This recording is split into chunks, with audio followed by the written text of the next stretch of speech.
欢迎大家收看台湾呼吸道医学会线上频道，我是主持人于静。因应最近新型冠状病毒肆虐，我们今天很荣幸邀请到嘉义长庚耳鼻喉科黄双云医师来为我们分享相关资讯，欢迎黄医师。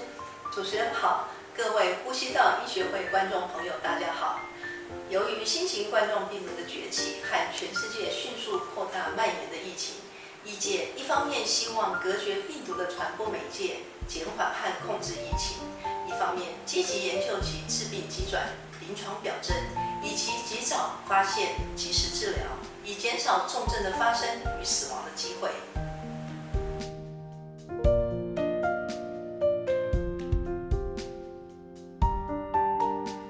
最近，英国和美国耳鼻喉科医学会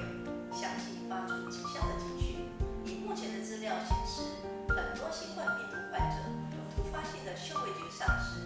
韩国的资料显示，比例甚至高达30%。而嗅味觉的丧失表征可能找任何感冒症状，像是咳嗽或者发烧等等。另外，平时如果没有过敏性鼻炎或急慢性鼻窦炎的人，如有突发性嗅味觉丧失或异常，应同时考虑新冠病毒感染的可能性。不过，这些新冠病毒相关的嗅味觉丧失大多恢复得不错，但是建议突发性的嗅味觉丧失应谨慎避免使用大量全身性的类固醇药物。另外，嗅觉丧失主要有几种原因，其中高达45%是由病毒感染后引起的，而鼻部和鼻窦炎的疾病也占一半以上。其他头部外伤、毒物或者先天性疾病仅占少数。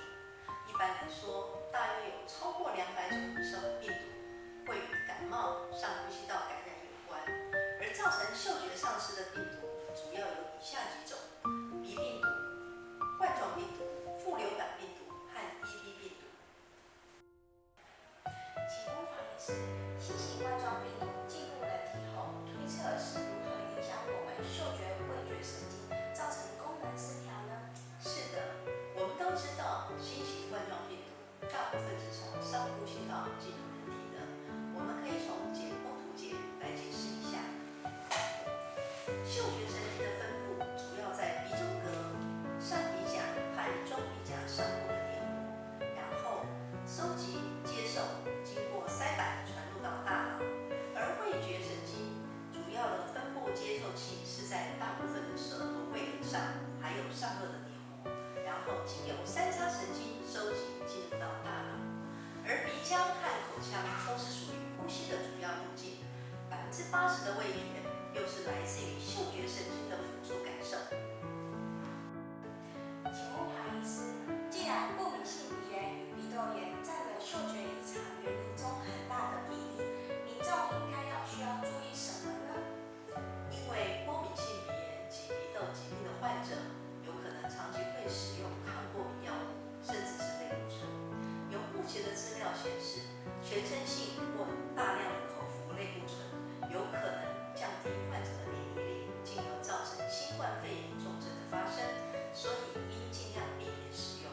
因此，如发生突发性嗅觉异常时，请尽快咨询耳鼻喉科医师。那可以请黄医师帮我们总结一下，在防疫期间，如果遇到突发性嗅味觉失调，应该注意哪些事项呢？首先要小心突发性的嗅味觉异常，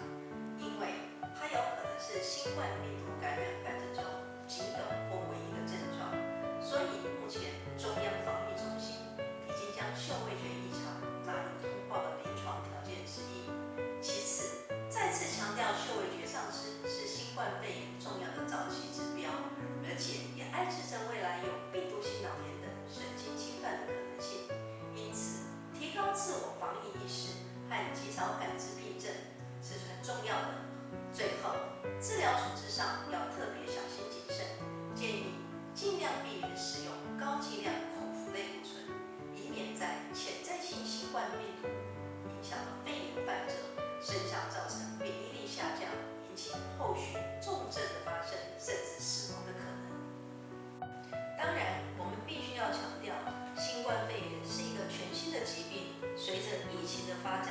料不断的累积，也可能改变。在此，我们整理目前比较可信的资料，为大家做一个剖析，提供大家参考，也希望对于防疫以及大家的自我防护有所帮助。